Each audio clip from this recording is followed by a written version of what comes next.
Hi everyone, welcome back to my channel. Friends, আজি আমি কথা পাতিম এই টেবলেটটোৰ বিষয়ে।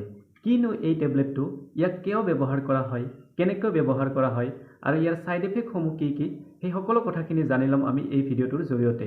গতিকে আপোনালোকে ভিডিওটো স্কিপ নকৰাকৈ শেষলৈ চাই থাকিব। আৰু যিসকলে নতুনকৈ এই চেনেলটো চাই আছে, প্লিজ চেনেলটো সাবস্ক্ৰাইব কৰি ওচৰত থকা বেল আইকনটো প্ৰেছ কৰি ৰাখিব। সো দেৰি নকৰি আজি আমি ভিডিওটো আৰম্ভ কৰোঁ। এই টেবলেটটোৰ নাম হৈছে ব্ৰেণ্ড নেম মিভিজেষ্ট কিট। সো আৰু এই টেবলেটটো ম্যানুফ্যাকচাৰ কৰিছে জাইডাছ হেল্থ কেয়াৰ নামৰ কোম্পানীটোৱে। গতিকে প্ৰথমতে আমি এই টেবলেটটোৰ কম্পোজিশন জানি লওঁ, মানে এই টেবলেটটোত কি কি আছে।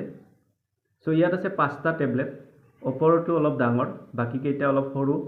ওপৰৰ টেবলেটটোত আছে মিছেপ্ৰিষ্টল 200 mg আৰু তলৰ চাৰিটাত আছে মিছপ্ৰষ্টল 200 mg। সো আমি এতিয়া জানিম এই টেবলেটটো কিয় ব্যৱহাৰ কৰা হয়। আমি জানো যে কিছুমান মহিলা অনিচ্ছাকৃত গৰ্ভৱতী হয়, যেনে ধৰক যেতিয়া কন্ট্ৰাসেপ্টিভ টেবলেটবিলাকে কাম নিদিব বা গৰ্ভনিৰোধক যিবিলাক প্ৰক্ৰিয়া আছে যদি কেতিয়াবা ফেইল মাৰে, তেতিয়া হয়তো আনৱান্টেডভাৱে মানে নিবিচৰা সত্ত্বেও কিছুমান মহিলা গৰ্ভৱতী হয় আৰু তেতিয়া তেওঁলোকে গৰ্ভপাত কৰিব বিচাৰে, মানে এবৰ্চন কৰিব বিচাৰে, আৰু সেই পাৰপাছত এই টেবলেটটো ব্যৱহাৰ কৰা হয়। সো এই টেবলেটটো ব্যৱহাৰ কৰাৰ প্ৰথমটো নিয়ম হৈছে যে গৰ্ভৱতী হোৱাৰ 62 দিনৰ ভিতৰতহে এই টেবলেটটো ব্যৱহাৰ কৰিব পাৰি। তাতকৈ বেছি দিন হ'লে কিন্তু এই টেবলেটটো ব্যৱহাৰ কৰিব নালাগে। এইটো হ'ল প্ৰথম নিয়ম। দ্বিতীয়তে এই টেবলেটটো কেনেদৰে মানে ইউজ কৰিব লাগে সেইটো কৈ দিছোঁ। ইয়াৰ যিটো ডাঙৰ টেবলেট আছে মিফেপ্ৰিষ্টন 200 mg, সেইটো খোৱাৰ 24 ঘণ্টা পিছত এই 4টা টেবলেটৰ 2টা টেবলেট ব্যৱহাৰ কৰিব লাগে। ধৰা হ'ল এইটো যদি ৰাতি খায়, তেনেহ'লে নেক্সট দিনা ৰাতি এই 4টাৰ যিকোনো 2টা টেবলেট খাব পাৰে অৰেলি, অথবা জনি পথেৰে পুছ কৰিব পাৰে। সো আৰু নেক্সট যি 2টা টেবলেট বাকি থাকিব, সেই 2টা টেবলেটটো নেক্সট 24 ঘণ্টাৰ ভিতৰত একেধৰণে খাব পাৰে নাইবা জনি পথেৰে পুছ কৰিব পাৰে, আপোনালোকে ব্যৱহাৰ কৰিব লাগিব। এই টেবলেটটো খোৱাৰ 24 ঘণ্টাৰ পিছত যেতিয়া ইয়াৰে 2টা টেবলেট ইউজ কৰা হয়, তাৰে 2-3 ঘণ্টা বা কিছুমানৰ অলপ বেছি সময় লাগে ভিতৰত মানে ব্লিডিং ষ্টাৰ্ট হ'ব। সো প্ৰথমতে ব্লিডিংটো অলপ বেছিকৈ হ'ব, সেইটো ভয় খাব নালাগে, কিয়নো ব্লিডিংটো অলপ ষ্টাৰ্টিঙত বেছি হোৱাৰে প্ৰয়োজন, কিয়নো তেতিয়াহে গৰ্ভপাতটো মানে 100% সাকসেছ হয়। এই 2টা টেবলেট খোৱাৰ পিছত যেতিয়া ব্লিডিং হ'ব, কিন্তু এই 2টা টেবলেট নোখোৱাকৈ থাকিব নালাগে, কিয়নো যদি অলপমানো ৰৈ যায় তেনেহ'লে পিছত তাৰ পৰা সাইড এফেক্ট হৈ আৰু কিছুমান জটিলতা আহিব পাৰে। গতিকে আপোনালোকে গোটেইখিনি টেবলেট ব্যৱহাৰ কৰিব। এতিয়া জানি ল'ম এই টেবলেটটো ব্যৱহাৰ কৰিলে কি কি সাইড এফেক্ট হ'ব পাৰে।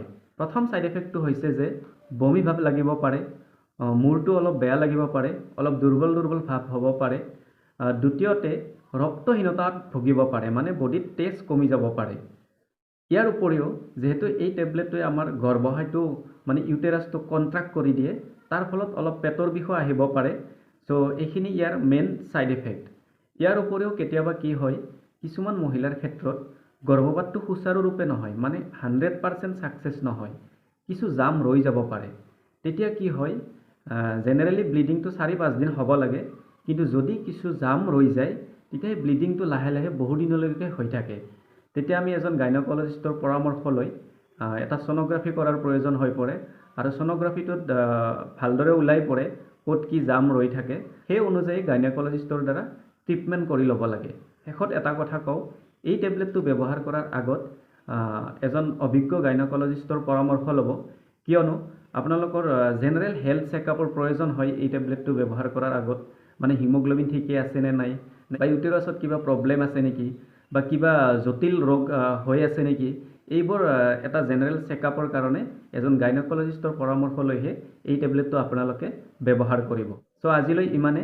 নিশ্চয় আপোনালোকে এই টেবলেটটোৰ বিষয়ে অলপ হ'লেও জানিলে। সো ভিডিওটোত এটা লাইক কৰি দিব এণ্ড চেনেলটো সাবস্ক্ৰাইব কৰি ৰাখিব। ধন্যবাদ। জয় হে অসম।